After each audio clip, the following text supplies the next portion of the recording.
வணக்கம். தமிழ் ஆஸ்ட்ரோலைஃப் சேனல் பார்வையாளர்களுக்கு என்னுடைய மனமார்ந்த நன்றி. 2026 புத்தாண்டு ராசி பலன்கள். நீங்கள் எந்த ராசி, எந்த நட்சத்திரம், எந்த வயசில் இருக்கிறீங்க, அந்த வயசுக்கு என்ன தசை நடக்குது, அதாவது 16 வயசுலேருந்து 95 வயசு வரைக்கும் உங்களுக்கு என்ன தசாபுத்தி நடக்குதோ அந்த தசாபுத்தி நடக்கக்கூடிய கிரகத்துக்கு இந்த 2026 கோச்சார கிரகங்கள் என்ன மாதிரியான பலன்களை கொடுக்கும், 12 ராசிகளில் இருக்கக்கூடிய ஒவ்வொரு வயதினருக்கும் தனித்தனி தசாபுத்தி பலன்களாக கணித்திருக்கிறேன். உங்களுக்கு என்ன தசாபுத்தி நடக்குது அப்படிங்கிறத எனக்கு கமெண்ட் செக்ஷனில் பதிவு பண்ணுங்கள். விருச்சிக ராசி, கேது தசை. இந்த விருச்சிக ராசியில் கேது தசை நடக்கக்கூடிய நபர்களுக்கு என்ன பலன்களை கொடுக்கும், கேது என்ன மாதிரியான நல்ல பலன்களை கொடுப்பார், நிறைய எதிர்பார்ப்புகள் இருக்கும். இந்த விருச்சிக ராசியில் இருக்கக்கூடிய 3 நட்சத்திரங்கள், விசாக நட்சத்திரம், அனுச நட்சத்திரம், கேட்டை நட்சத்திரம், இந்த 3 நட்சத்திரத்துக்கு எந்த வயசில் இந்த கேது மகாதசை அப்படிங்கிறது வருது. விசாக நட்சத்திரக்காரர்களுக்கு 39 வயசுலேருந்து 46 வயசு வரைக்கும் வரும். உங்கள் சுய ஜாதக தசாபுத்தி இருப்பு பொறுத்து ஒரு வருஷம் முன்ன பின்ன வரலாம். அனுச நட்சத்திரக்காரர்களுக்கு முதல் பாதத்தில் இருக்கிறீங்கன்னு வச்சிங்களேன், 19 வருடங்கள் தசாபுத்தி இருப்புக்களில் ஒரு 16 வருடங்கள் தசாபுத்தி இருப்புக்கள் எடுத்துக்கலாம். இப்போ 16 வருடங்கள் உங்களுக்கு தசாபுத்தி இருப்புகள் இருக்குனாக்கா 16 ப்ளஸ் புதன் தசை 17, 33 வயசு வரைக்கும் புதன் தசை வந்துடும். அதன் பிறகு 7 வருடங்கள் கேது தசை. அப்போ 33 வயசுலேருந்து 40 வயசு வரைக்கும் இந்த கேது மகாதசை அப்படிங்கிறது வரும். இது அனுச நட்சத்திரம் முதல் பாதத்தில் இருக்கிறவங்களுக்கு ஒரு வருஷம் முன்ன பின்ன வரலாம். அதே அனுச நட்சத்திரம் சென்ட்ரு பகுதியில் 10 வருடங்கள் தசாபுத்தி இருப்புகள் இருக்குனாக்கா 10 ப்ளஸ் 17 புதன் தசை 27 வயசு வரைக்கும் இந்த புதன் தசை வந்துடும். 27 வயசுக்கு பிறகு 34 வயசு வரைக்கும் இந்த கேது மகாதசை அப்படிங்கிறது வரும். 4ஆம் பாதத்தில் இருக்கிறீங்க, இப்போ 3 வருடங்கள் தசாபுத்தி இருப்புகள் எடுத்துக்கலாம். 3 ப்ளஸ் புதன் தசை 17 அப்படின்னாக்கா 20. அப்போ 20 வயசுலேருந்து 27 வயசு வரைக்கும் வரும். கேட்டை நட்சத்திரக்காரர்களுக்கு 4 பாதங்கள் இருக்குது முழுமையாக. இந்த 4 பாதத்தில் முதல் பாதத்தில் இருக்கிறவங்களுக்கு இப்போ 17 வருடங்கள் தசாபுத்தி இருப்புகள் இருக்கு இல்லையா, இப்போ 15 வருஷம் எடுத்துக்கலாம். 15 + 7னா 22 வயசு வரைக்கும் கேது மகாதசை வரும். சென்ற பகுதியில் 10 வருஷம் அப்படின்னாக்கா 17 வயசு வரைக்கும் கேது தசை அப்படிங்கிறது வரும். 4ஆம் பாதமாக இருந்தீங்கன்னாக்கா 2 வருடங்கள் தசாபுத்தி இருப்புகள், இல்லைனா 3 வருடங்கள் எடுத்துட்டா கூட 10 வயசோட இந்த கேது மகாதசை அப்படிங்கிறது முடிஞ்சிடும். இது உங்கள் சுய ஜாதக தசாபுத்தி இருப்பை பொறுத்து. இதை சொல்லி முடிக்கிறதுக்கே கிட்டத்தட்ட ஒரு 3 நிமிஷத்துக்கு மேலே ஆகிப்போச்சு. ஆனால் இந்த தசை என்ன மாதிரியான பலன்களை கொடுக்கும், ராசிக்கு 5ல் சனி பகவான் இருக்கிறார் இந்த ஆண்டை பொறுத்த வரைக்கும். அதே மாதிரி 8ல் குரு, 9ல் பயிற்சி ஆவார் இந்த வருஷம் சென்ட்ரு பகுதியில். இது எல்லாமே நல்ல பலன்களை கொடுக்குமா அப்படின்னா கண்டிப்பாக நல்ல பலன்களை கொடுக்கும். 2023 நிறைய பேருக்கு ப்ராப்ளத்தை கொடுத்துது. அதாவது குரு 6ஆம் இடத்துல போன பிறகு 6, 7, 8எல்லாம் ரொம்ப கஷ்டத்தை கொடுத்துருக்கும். அதாவது குரு உங்களுடைய சுய ஜாதகத்தில் சரியில்லைன்ற பட்சத்தில் மறைவு ஸ்தானங்களில் இருந்தால் இது மாதிரி மறையும் போதெல்லாம் கொஞ்சம் பிரச்சனை கொடுக்கும். அதே மாதிரி 2025 ஜூலை மாதத்துலேருந்து சனி பகவானால் நிறைய கெடுபலன்கள் நடந்துச்சு. வேலையில் இருக்கிறவங்களுக்கு வேலையில் ப்ராப்ளம், தொழிலில் இருக்கிறவங்களுக்கு தொழிலில் ப்ராப்ளம், அது மாதிரி படிப்பு ரீதியாக இருக்கிறவங்களுக்கு படிப்பில் கொஞ்சம் டிஸ்டர்பன்ஸ் கொடுத்துச்சு. இது எல்லாமே இது மாறும். படிக்கிற காலகட்டத்தில் 16 வயசுலேருந்து ஒரு 22 வயசு வரைக்கும் முதல்ல சொல்லிவிட்டு அதன் பிறகு 22 வயசுக்கு மேலே 46 வயசு வரைக்கும் நம்ம பார்க்கலாம். என்னென்னா இப்போ படிக்கிற வயசில் கேது மகாதசை அப்படிங்கிறது எந்த விதத்துலேயும் உங்களுக்கு கெடுபலன்களை கொடுக்காது. இது வரைக்கும் நிறைய அரியர்லாம் வச்சுருந்தீங்கன்னு வச்சிங்களேன், இப்போ அரியர்லாம் கிளியர் ஆகும். இப்போ படிப்பு ரீதியாக நிறைய உங்களுக்கு முடிவு எடுக்க முடியாமலாம் இருப்பீங்க. படிப்பில் மந்த நிலை கொடுத்துருக்கலாம், ஒரு சில நட்பு வட்டாரத்தில் கொஞ்சம் பிரச்சனைகளை கொடுத்துருக்கலாம், மன அழுத்தத்தை கொடுத்துருக்கலாம். இதெல்லாம் தசை ரீதியாக இருந்தால், பாதிக்கப்பட்டு இருந்தால். மற்றபடி கோச்சாரத்தில் உங்களுக்கு அந்த அளவுக்கு டிஸ்டர்ப் பண்ணியிருக்காது. குருவே 6ஆம் இடத்துல, 7ஆம் இடத்துல, 8ஆம் இடத்துல பயணம் பண்ணும்போதும் கடந்த 3 வருஷங்களாக உங்களுக்கு அவ்வளோ பிரச்சனைகளும் கொடுத்துருக்காது. ஏன்னா உங்களை சுற்றி ஒரு பாதுகாப்பு வலையம் இருக்குது. அப்பா அம்மா அவங்க இருக்கிற வரைக்கும் அவங்க நல்லபடியாக பார்த்துப்பாங்க.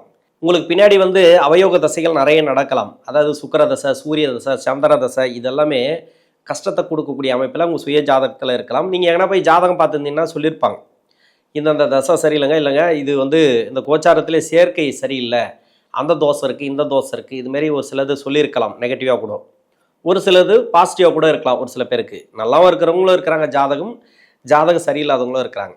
ஆனால் இப்போ நடப்பது கேது தசையாக இருந்தாலும் சரி, என்ன தசையாக இருந்தாலும் சரி, இந்த 16 to 22 உங்களுக்கு கடவுள் கொடுத்த கிஃப்ட்டு. இந்த வயசில் நீங்கள் படிக்கணும், நிறைய படிக்கணும். எந்த அளவுக்கு படிக்க முடியுமோ அந்த அளவுக்கு படிச்சிருங்க. இந்த வயசில் எவ்வளோ கஷ்டப்படுறீங்களோ பின்னாடி நல்லா இருப்பீங்க. ஓரளவுக்காவது தசை சரியில்லைன்னா கூட உங்கள் சுய ஜாதகத்தில் சனி பகவான் வந்து 6, 8, 12 மறைஞ்சிருந்து உங்களுக்கு நன்மை செய்யக்கூடாத அமைப்பில் இருந்தால் கூட அந்த டைமும் உங்களை காப்பாற்றி விட்ருவோம் ஓரளவுக்கு. ஏன்னா ஒரு மூட நம்பிக்கைக்குள்ளே போகக்கூடாது, தவறான முடிவு எடுக்கக்கூடாது. ஒரு காலகட்டத்தில் ஒரு படிப்பு சார்ந்தோ இல்லை வந்து நீங்கள் படிக்கணும்னு நினச்சா பின்னாடி கூட சரி, படிப்பு சார்ந்து எடுக்கக்கூடிய முடிவுகள் அது தடை தாமதங்களை கொடுத்தா கூட அதுக்கு உண்டானது உங்களுக்கு தெரியும், எங்கே தடை வந்திருக்கு, இதை எப்படி நம்ம எடுத்துக்கலாம் அப்படின்ற மாதிரி. அதுக்கு தான் படிப்பு ரொம்ப அவசியமானது. மூட நம்பிக்கைக்குள்ளே போக மாட்டீங்க, தவறான முடிவு எடுக்க மாட்டீங்க, தொழில் ரீதியாக நல்ல ஒரு முன்னேற்றங்கள் அப்படின்றது அடுத்த கட்டத்துக்கு யோசிக்க ஆரம்பிச்சிருங்க. எவ்வளோ கஷ்டம் வந்தாலும் அதுக்கு படிப்பு, இந்த அனுபவம் ரொம்ப முக்கியமானது. அதனால் எவ்வளோ கஷ்டப்பட்டாவது படிச்சிருங்க. 22 வயசுக்கு மேலே 46 வயசு வரைக்கும் இப்போ வெளிநாடு சம்மந்தப்பட்ட வேலைலாம் ஒரு சில பேர் ட்ரை பண்ணலாம். இதுக்கு முன்னாடி ட்ரை பண்ணிகிட்டு இருக்கலாம். நிறைய வந்து தடை தாமதங்களை கொடுத்துருக்கும். அது எல்லாமே கிளியர் ஆகும். இப்போ படிப்பு ரீதியாக நல்ல ஒரு முன்னேற்றம், வெளிநாடு சம்மந்தப்பட்ட படிப்பாக இருந்தாலும் சரி, அதாவது மேல் படிப்புக்காக நீங்கள் வெளிநாடு போகணும்னு நினச்சிருந்தாலும் இல்லை இங்கேயே கூட உயர் படிப்பு படிக்க நினச்சிருந்தாலும் இதுக்கெல்லாமே வெற்றி வாய்ப்புகள் உண்டு. இது வந்து மார்ச் மாதத்துக்கு பிறகு தான் நடக்கும். மார்ச் மாதம் வரைக்கும் நீங்கள் கொஞ்சம் வெயிட் பண்ணி தான் ஆகணும். ஏன்னா ஜனவரி பிப்ரவரிலேருந்தே நல்லாயிருக்கும் அப்படின்னு சொல்ல முடியாது. குரு வந்து 2023 உங்களுக்கு நிறைய கஷ்டங்களை கொடுத்துட்டு வந்தார். இப்போ குரு உச்சமாக வீட்டுக்கு வருவாருன்னா அதுக்கு 3 மாதத்துக்கு முன்னாடி அதனோட எஃபெக்டை கொடுக்க ஆரம்பிக்கும். அப்போ மார்ச் மாதத்துலேருந்து நம்ம கணக்கு எடுத்துக்கலாம். ஓரளவுக்கு நல்லாயிருக்கும், கோச்சார ரீதியாக உங்களுக்கு நல்லா இருக்குது, வேலை வாய்ப்புக்காக முயற்சி பண்ணுறவங்களுக்கு வேலை நல்லாயிருக்கும், தொழில் நல்லாயிருக்கும், திருமணத்துக்காக முயற்சி பண்ணுறீங்க. இப்போ கேது தசையில் இருக்கக்கூடிய நபர்கள் எந்த வயசில் இருந்தாலும் சரி, 22 வயசுலேருந்து என்னோட கணக்குப்படி முன்ன பின்ன வரும். இது வந்து அனுச நட்சத்திரக்காரர்களுக்கு வரலாம். இப்போ திருமணத்துக்காக முயற்சி பண்ணுற வயசில் இருக்கலாம். அனுச நட்சத்திரம் இப்போ 4ஆம் பாதத்தில் இருக்கிறவங்க, 3ஆம் பாதத்தில் இருக்கிறவங்க, அப்படிலாம் கேட்டை நட்சத்திரத்தில் முதல் பாதத்தில் இருக்கிறவங்க, இவங்கெல்லாம் வந்து திருமணத்துக்காக முயற்சி பண்ணலாம். முடிகிற ஸ்டேஜில் இருப்பீங்க கேது தசை. அப்போது உங்கள் சுய ஜாதகத்தில் குரு சரியில்லை, அதாவது வக்கரமாக இருக்காருன்னு வச்சிங்களேன். இப்போ 22லேருந்து 26, 27 வரைக்கும் திருமணத்தை கொடுக்காது. நிறைய பேருக்கு நான் பார்த்துருக்குறேன். இது நிறைய தடையை கொடுத்துட்டே இருக்கும். இல்லைன்னா சரியான பொருத்தத்தை சேர விடாது. பொருத்தமே இல்லாத ஒரு பொருத்தம் வந்து சேர்ந்துட்டு அது நிறைய பிரச்சனைகள் கொடுக்கும். எதுக்கடா திருமணம் பண்ணோம் அதுமாரிலாம் கொடுக்கும்.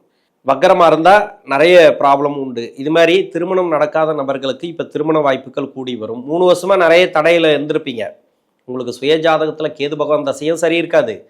இப்போ சுய ஜாதகத்தில் குருவும் வக்கரமாக இருக்கோ இல்லைன்னா 6, 8, 12 மறைஞ்சிருக்கோ, இது மாதிரி இருக்கக்கூடிய டைமில் திருமணத்துக்காக ஓடி ஓடி முயற்சி பண்ணுவீங்க. நிறைய இடம் செலவு பண்ணியிருப்பீங்க, கூடி வந்திருக்காது. இதுக்கு எல்லாமே கோச்சாரத்தில் இப்போ சரியில்லை, உங்கள் சுய ஜாதகத்தில் சரியில்லை, தசை சரியாக இருந்தால் கூட அதை வந்து முன்னேற்றங்களை கொடுத்துருக்காது திருமண ரீதியாக. அது தவிர்த்து வேலை கொடுத்துருக்கோம், நல்ல பொசிஷனில் இருப்பீங்க, உங்களுக்கு வந்து நல்ல வருமானம் வரும், எல்லாமே ஓகே, எல்லாமே இருக்குது, எல்லா குவாலிஃபிகேஷனும் இருக்குது. ஆனால் பையனுக்கு திருமணம் நடக்கலை, இல்லைனா பொண்ணுக்கு திருமணம் நடக்கலை, ரொம்ப புலம்பிட்டு இருப்பாங்க, ரொம்ப கஷ்டத்தை இது பண்ணிட்டு இருப்பாங்க. அவங்களுக்கெல்லாம் மார்ச் மாதத்துக்கு அப்புறம் திருமண ரீதியாக ஏற்றம். ஒரு ராசிக்கே வந்து குருவுடைய பார்வைக்குன்னா பார்த்துங்களேன், உச்ச குரு பார்வை அவ்வளோ சிறப்பு, அருமையான எடுக்கக்கூடிய முடிவுகள் உங்களுக்கு தெளிவாக இருக்கும். திருமண வாழ்க்கை ரீதியாக யார் யாருக்கெல்லாம் உங்களுக்கு ப்ராப்ளம் இருந்துச்சோ அந்த ப்ராப்ளம் எல்லாம் இப்போ கிளியர் ஆகும், டோட்டலாக கிளியர் ஆகும். இதே இடத்துல இந்த கேது பகவான் தசை இருந்து நடத்துச்சுனாக்கா செவ்வாயோட வீடு கூடவே செவ்வாய் இருந்தாருன்னா இன்னும் சிறப்பு. திருமணமாக மட்டும் இல்லை, வேலை செய்கிறவங்களுக்கு அவ்வளோ நல்லாயிருக்கும். ஏன்னா இப்போ குரு பார்க்கக்கூடிய இடத்துல வந்து கேது பகவான் இருந்துச்சுன்னு வச்சிங்களேன், உங்கள் சுய ஜாதகத்தில் இப்போ குரு பார்க்குறாரு எந்த இடம்னாக்கா விருச்சிகத்தை பார்க்குறார், மகரத்தை பார்க்குறார், மீனத்தை பார்க்குறார். இது மாதிரியான இடங்கள், அதாவது உச்ச குரு, இது மாதிரியான இடங்களில் கேது பகவான் இருந்து தசா பண்ணுச்சுன்னா உங்கள் சுய ஜாதகத்தில், அப்படி இல்லை வேறு எங்கே வேணால் இருக்கட்டும், அந்த வீடு கொடுத்த கிரகம் இந்த 3 இடங்களில் இருந்தாலோ, இல்லை குரு ட்ராவல் பண்ணக்கூடிய இடத்துல இருந்தாலோ, அதே மாதிரி சனி ட்ராவல் பண்ணக்கூடிய இடத்துல இருந்தாலும் ஒரு சில கொஞ்சம் போராட்டத்துக்கு அப்புறம் எல்லாமே நடக்கும். வேலை ரீதியாக நல்ல ஒரு மாற்றம், வேலையில் வந்து ஒரு ப்ரொமோஷன்லாம் எதிர்பார்த்துருப்பீங்க, கடந்த 3 வருஷமாக நிறைய டிஸ்டர்பன்ஸை கொடுத்துருக்கோம். அது எந்த வயசில் இருந்தாலும் சரி, ஒரு 20, 25 வயசுக்கு மேலே ஒரு வேலை கிடச்சிச்சு, ஒரு வேலை மாறிட்டேன், இன்னொரு வேலை மாறினேன், எந்த வேலையிலும் நிரந்தரமாக இல்லை அப்படின்னு நினைக்கக்கூடிய நபர்களுக்கு நிரந்தர வேலை, இல்லை வேலையில் தான் இருக்கிற அப்படியே போயிட்டுருக்கு, ஒரு 2, 3 வருஷம் ஆச்சு, ஒரு 4 வருஷம் ஆச்சு, ஒரு ப்ரொமோஷன் இல்லை, ப்ரொமோஷன் வந்தால் ஒரு சம்பள உயர்வு வரும், ஒரு பொசிஷனில் உட்காரலாம், ஒரு மதிப்பு மரியாதை வரும் அப்படின்னு நினச்சா ஒன்றுமே கிடைக்க மாட்டேங்குது அப்படின்னு நினைக்கக்கூடிய நபர்களுக்கு இப்போ வேலையில் நல்லாயிருக்கும். நல்ல ஒரு வளர்ச்சி, திடீர் வளர்ச்சிகளை பார்க்கலாம். வீடு கட்டுறது, இது மாதிரி ஏதோ ஒரு ப்ராப்பர்ட்டி சேர்க்கை, நான் எப்போ சார் வீடு வாங்குவேன் அப்படின்னு நினச்சிட்டு இருப்பீங்க. உங்கள் சுய ஜாதகத்தில் இருந்தாலும் அதுக்கு உண்டான அமைப்பு வரணும். அதுக்கு உண்டான அமைப்பு அப்படின்னாக்கா கோச்சாரத்தில் வரக்கூடிய கிரகங்கள், சுப கிரகங்கள், அந்த கிரகத்தை பார்க்கணும். அப்படி இல்லைனாக்கா அந்த தசா நடத்தக்கூடிய கிரகத்தையாவது பார்க்கணும். சனி டிராவல் பண்ணக்கூடிய இடத்துல, சனி பார்க்கக்கூடிய இடத்துல 3, 7, 10ஆம் பார்வைக்கு செவ்வாய் இருந்தால் சிறப்பு. ஏன்னா ராசியாதிபதி இல்லையா, அவர் இருந்தால் இப்போ வீடு கட்டுற மாதிரி அது மாதிரி வரும். இல்லைனா ஒரு ப்ராப்பர்ட்டி வாங்குற மாதிரி ஒரு ஏதோ ஒன்று நீங்கள் என்ன நினைக்கிறீங்களோ அது ஒரு தொழில் அமையும், ஒரு வேலைவாய்ப்பு, ஒரு நீங்கள் எதெல்லாம் நீங்கள் எதிர்பார்த்து முயற்சி பண்ணுறீங்களோ, கடுமையாக முயற்சி பண்ணி நிறைய கஷ்டத்தை கொடுத்ததோ அது எல்லாமே இப்போ ரிலீஃப் ஆகும். ஒரு சிலர் வந்து தொழில் பண்ணி நிறைய கடன் பிரச்சனையில் இருப்பாங்க. அதுதான் குரு சரியில்லைன்னு சொல்லிட்டுனா 23க்கு அப்புறம் குரு வந்து நிறைய உங்களுக்கு கஷ்டத்தை கொடுத்துட்டே வருவார். இது மாதிரி இருக்கிறவங்களுக்கு தொழிலில் நிறைய நஷ்டத்தை கொடுத்துருந்தா அந்த தொழிலெல்லாம் வந்து இப்போது க்ரோத் ஆகும், வளர்ச்சிகளை பார்க்கலாம். அதுவும் இல்லாத அந்த கடன் பிரச்சனை, கொடுத்த கடன் வராமல் இருக்கிறது, ஒரு சில பேருக்கு வந்து பணமே வரலாம். அதாவது ரொம்ப நாளாக வாராக்கடன், இது வராதுன்னு நினச்சி விட்டே இருப்பீங்க, திடீர்னு எடுத்துகிட்டு வந்து கொடுப்பாங்க. அது மாதிரி மார்ச் மாதத்துக்கு அப்புறம் ஒரு நல்ல ஒரு வளர்ச்சி, நல்ல ஒரு முன்னேற்றங்கள் இந்த காலகட்டங்களில் உண்டு. உடல்நிலை தொந்தரவுகள் எதனா இருந்துச்சுன்னா, மருத்துவ செலவு அது இது எதனா இருந்துச்சுன்னா அதெல்லாம் கிளியர் ஆகக்கூடிய வாய்ப்பு இருக்குது. மனசில் ஏதோ ஒரு வலி இருந்துகிட்டே இருந்திருக்கும், அது எல்லாமே கிளியர் ஆகும் அந்த கேது தசையில் இருக்கிறவங்களுக்கு. நான் வயசு ரீதியாக சொல்லிட்டேன். அதாவது படிக்கிற காலகட்டத்தில் 16 to 22 வரைக்கும் சொல்லியிருக்கேன். 22லேருந்து 46 வரைக்கும் வேலை எப்படி இருக்கும், தொழில் எப்படி இருக்கும், திருமண வாழ்க்கை எப்படி இருக்கும் அப்படிங்கிறத சொல்லியிருக்கேன் கேது தசையில். இதுலேயும் மீறி நடக்கலை, எனக்கு கண்ணு கட்டின தூரத்துக்கு வெளிச்சமே இல்லை அப்படின்னு ஏதாவது உங்களுக்கு தோணுச்சுன்னா, ஏன்னா ஒரு சில தசைகள் ரொம்ப மோசமாக இருக்கும். கேது தசைங்கிறது இருக்கிற இடம் யோகம் செய்யக்கூடிய வீட்டில் இருந்தால் கூட அந்த வீடு கொடுத்த கிரகம் சரியில்லைனாக்கா ஒன்றுமே பண்ண முடியாது. அந்த கேது தசைங்கிறது ரொம்ப மோசமாக இருக்கும். 7 வருஷம் எதுக்கடா வாழ்கிறோம் அப்படின்ற மாதிரியெல்லாம் கொடுத்துரும்.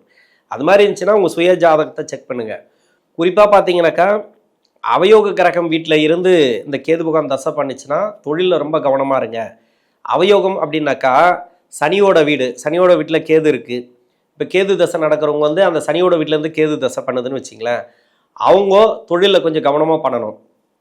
அதே மாதிரி சுக்கிரனோட வீடு, இன்னொன்று வந்து புதனோட வீடு, இவங்கெல்லாம் வந்து பார்த்தீங்கன்னாக்கா அதாவது சனி, புதன், சுக்கிரன் இந்த 3 கிரக வீட்டில் இருந்து தசை பண்ணிச்சுன்னா கேது பகவான் நீங்கள் தொழிலில் கொஞ்சம் வளர்ச்சி இல்லாமல் தான் இருப்பீங்க, தொழிலில் நிறைய கஷ்டப்பட்டுன்னு வருவீங்க. அது எல்லாமே கொஞ்சம் பார்த்து பண்ணீங்க. இருந்தாலும் பரவாயில்ல, ஓரளவுக்கு இந்த மார்ச் மாதத்துக்கு அப்புறம் அந்த கேது தசை அப்படிங்கிறது நல்ல ஒரு வளர்ச்சிகளை கொடுக்கும். நன்றி.